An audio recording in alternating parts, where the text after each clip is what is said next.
Welcome back, guys. Now, before we get into anything, I decided to start this video off a little bit differently because I've realized we haven't really ever seen the cliffs in kind of a dark profile, which is always kind of nice to see, and we got a couple of lights here to kind of enhance that effect. Now, quickly glossing over that, where have I been? That's probably been the main question, and if you recall back whenever the last episode was, I mentioned that I would not be back until September, and as you can see, it is not September anymore. Okay, roll the footage of where I've been, and I can just not talk about it. I'm not going to talk about it.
So as you saw, I had quite the busy summer, and I even did a couple of things such as upgrading the Lego room. So we now have another entire table over there, another organizer, and as you can see, a bunch of Pick-a-Brick cups, which segues us into our Pick-a-Brick opening marathon.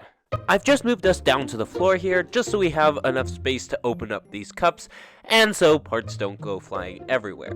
Now, while I try and open up these cups, I have a bit of a story to tell. I went to Canada's largest Lego store, and at that Lego store, I got 3 Pick-a-Brick cups. Now, obviously here, we have 4 Pick-a-Brick cups, so how exactly does that work?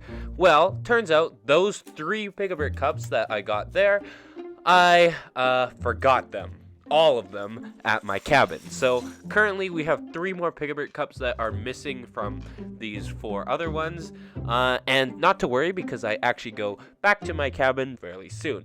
So not to worry at all, we will get those parts in about a week or so. But for right now, I do have a absolute ton of parts that I just got from the Lego store that's closer to my house. It's mainly a haul of parts that is for building up the inside of the mountains and that sort of thing. So you can see there's a lot of random colors and a lot of like 2x4s and 2x6s and just a bunch of parts that are going to help us with the interior and scaffolding of the cliffs.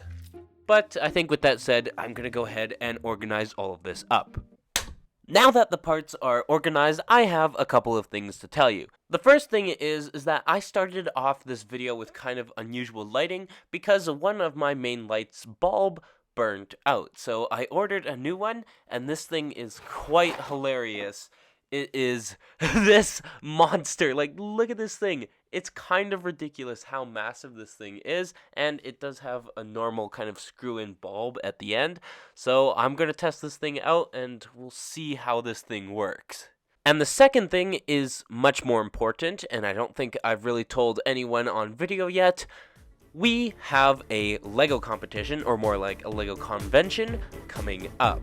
So we desperately need to go ahead and work on those cliffs, which are situated off in that direction. Now, while I'm doing a little bit of work, it's probably important to mention that this convention is kind of small and more kind of a city-wide thing, or even community-wide, so it's not going to be that large at all.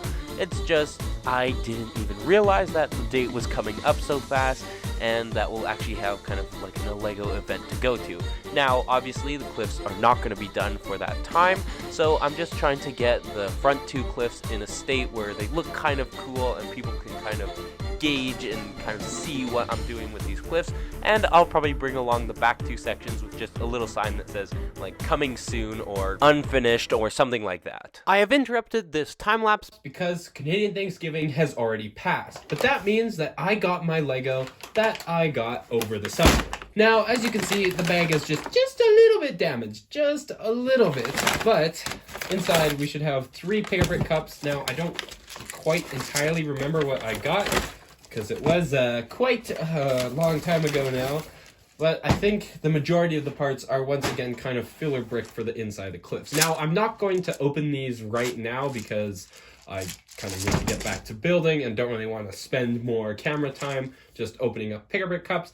But as you can see, we got some 1x4s and a couple of other parts in there. A bunch of green parts actually, so that should be helpful if we're doing like tops of the cliffs and all the greenery. I think I also got a lot of 1x1 kind of cheese slopes in there. We got some 1x2 bricks, some 1x3 plates, some 1x4 plates it looks like, and a bunch of other green parts and kind of just a random assortment of parts. So that's a nice little haul there of picker brick cups. Anyways, let's get some progress done. Well, it may not be quite the amount of progress that I was hoping for, but I do have something else instead. And that is another Lego haul. Now this one is particularly special because all the items that you see here I actually got for free. And yes, you did hear me right, everything here I got for free, and that is because the LEGO convention happened just this past weekend. So I was planning on uploading this video during that weekend, but I was busy out at the LEGO convention and not really working on video, which is kind of why the LEGO progress on the cliffs aren't quite as good as I would have liked them to be. So obviously this is just your classic LEGO classic set. It's literally a classic set. And it's just got a bunch of fairly useful parts like a bunch of plates and bricks and that sort of thing. Now, obviously, I don't really need those instructions at all because we'll be using these parts for other things. Now, the more important and more impressive parts that I obtained are in this bag. So at the LEGO convention, I did a couple of like challenges and kind of fun things where we did like speed builds and we were allowed to keep all the parts from the sets after those speed builds. So I did a couple of speed builds. Sadly, I didn't actually win any of them. I did, however, win a couple of the build challenges where we had to like build some small things. And we also got kind of this free package of stuff. So we got some Lego dots in there, as well as this super cool engraved brick. So that's the name of the convention there, or kind of Lego meet. It wasn't really a massive convention. And we also did another speed build, and this was with a Technic set. So I got a couple of Technic pieces. And I think the majority of the rest of the bag has these sorts of small bags of pieces. Now there are quite a few really nice and interesting parts in here, so I'll have to organize these out and use them in the base. So we got a couple of plants and that sort of thing and a couple of golden parts. Basically just a nice little assortment of parts. And then the main thing was they were handing out these bags of 2x4s. So I got a bunch of 2x4 bricks absolutely for free, and that's amazing because that's exactly what I was looking for at the LEGO store and on Bricklink, was to buy some 2x4 bricks, and now I don't think I really need to. So we got quite a few bags of 2x4s in here, and I'll be able to put all of them to use in this build. And the last couple of things is just another one of those bags of kind of interesting parts, and also this little minifigure there. So that's all of this free stuff that I got. So honestly, not bad at all, especially considering everything here was for free. So of course we always can accept more free Lego because we always need more Lego. But I think the biggest thing in here and the thing that I'm most excited for is all of these 2x4s, because if we look up at the structure, there is a ton of stuff that we have to do in terms of kind of building structure and that sort of thing, which segues me into our next section of the video. I don't know about you, but I myself is getting a little bit apprehensive and annoyed at building cliffs, so I think we should spend the next section of the video working on the back section where we have more structure. Now, I actually discovered this at the LEGO convention itself, and that, if you remember way back, we built up this waterfall mechanism. Well, guess what? it doesn't work anymore. There's some issue down in the structure somewhere that I have to get at and we have to fix. So I think that's what I want to spend the next part of this episode on. So let me bring this section up front and we'll tear out a bunch of that inner structure. Wait a minute, while I was just organizing parts here, it dawned on me that I completely glossed over all of the details of the LEGO convention. So I guess I'm going to tell you, yes, I did bring Mumbo Season 8 base, so I did bring all 4 of these base plates along, and I displayed them. I just put up a couple of signs that said, "To be completed soon." So I know it's sad I didn't get all of the rock work done for that event, but it does give me a little bit of inspiration seeing all those other people's builds to try and, keep on building some stuff and try to get it done. And on the topic of other people's builds, yes, there was a lot of other cool builds there, but I am not going to take up a bunch of time during the middle kind of end of this video, and instead I'm just going to put a montage of all the stuff that I took photos of at the end of the video. So if you'd like to see that, then I guess wait around for the end of the video, and there's a bunch of really cool builds that I saw there. But anyways, I'm going to finish up organizing these parts, and then we can do a little bit of deconstruction and rebuilding on the back section. Okay, so I've managed to take out a bunch of the inner structure here. It's just kind of all laying on the side, and I have located the problem. It's a little bit difficult to see from here, and that's why I've got the tweezers here. There is a faulty connection, so I'm pointing at it right down there. You probably won't be able to see it as soon as I get my hand in there, but there is just a connection that isn't even connected. You can kind of see that ball joint there, or universal joint, is just hanging limp downwards, and then that black bar to the left right there is not even connected at all. So I'm going to have to refix that, and I am probably going to have to glue it just to make sure that it never falls off again. I've pulled out the disconnected part here, and you can see it's that universal joint, so it's basically that joint that allows me to do angles with the bars, and also this little black bar here. So I'm going to have to figure out a way to get my hands in there to try and fix it. And there we go. You can see that connection is now all attached up, so now if I spin the input here, we should get a nice system all working together. That looks a lot better than it was before, and over here you can see that the waterfall is actually moving slightly. So if I twist it, now I know this isn't the best position, but you can see that it is moving slightly, so the entire system is working. But it's probably not the best design, but at this point it's much too late in the process to try and rechange out all of that gearbox. So we'll just leave it as it is, and it should work, hopefully, for the remainder of the series. Now I've just got to put this thing back together and clean up this massive mess that I've made. Actually, before I clean up this big mess, I have something to show you guys.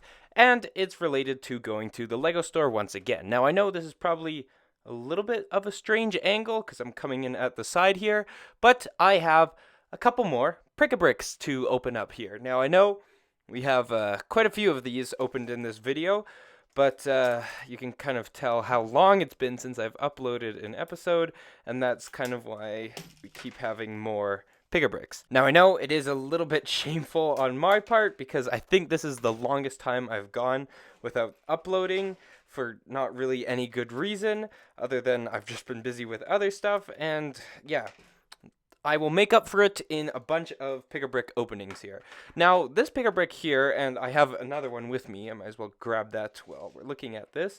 This is the very first time that I've tried something called brick stacking. Now, you've probably heard of brick stacking before as, like, you stack up all the parts inside a bric-a-brac, so then you can potentially fit more inside, and I thought I'd try that out. Now, I don't think it's worth it to stack, smaller parts, but definitely the larger parts you can fit a whole lot more if you start stacking them. Now, I was also thinking of making an entire video on this, so if you'd like to see an entire video on the advantages and disadvantages of stacking and the potential outcomes that you might get from stacking versus not, then please let me know in the comments. So, as you can see here, I just did a couple of really small bottom layers there with stacking 2x4s, because we always need more 2x4s, and actually in this cup, you might be able to see throughout the entire thing, I tried to stack most of these with 2x4s and then filled in the rest with these kind of plant parts. So I think there's a couple of ways of doing stacking and that sort of thing. I just kind of winged it and semi-followed what other people have done. You kind of have to do it differently depending on the scenario, and sometimes like Lego stores will let you stack like above the cup just so then like the lid is just barely touching, kind of like that.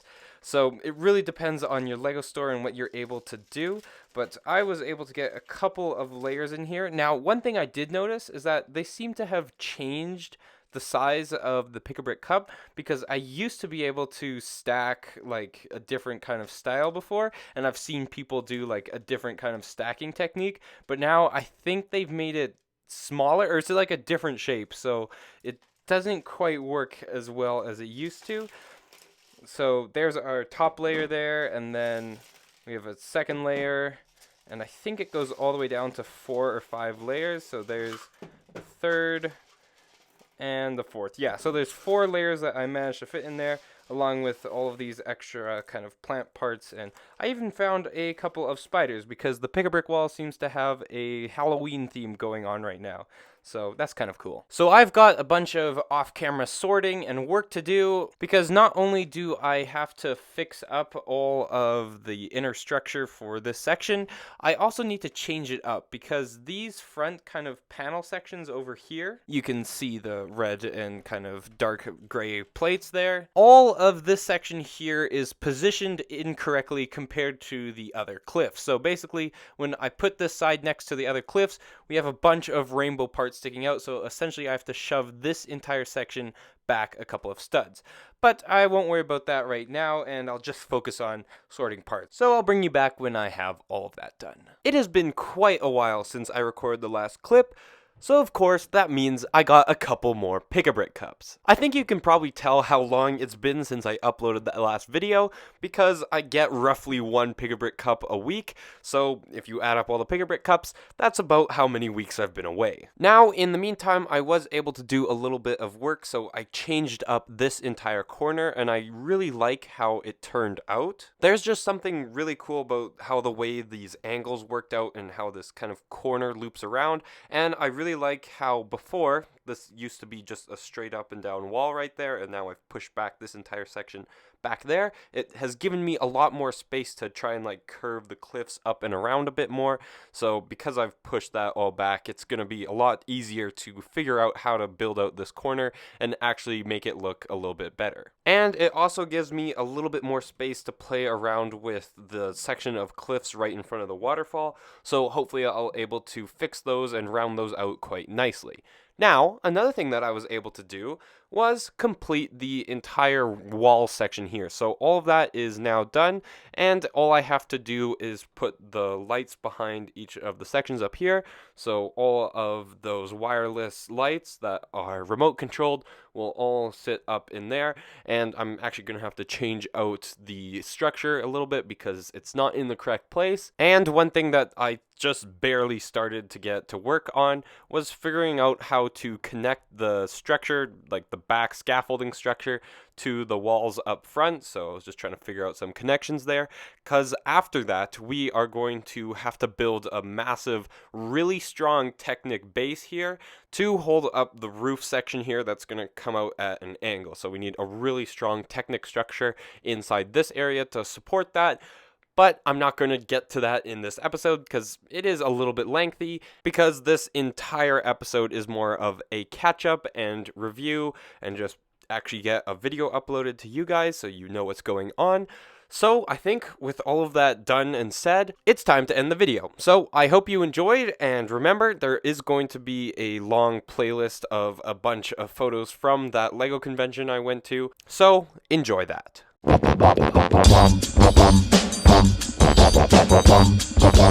Bum,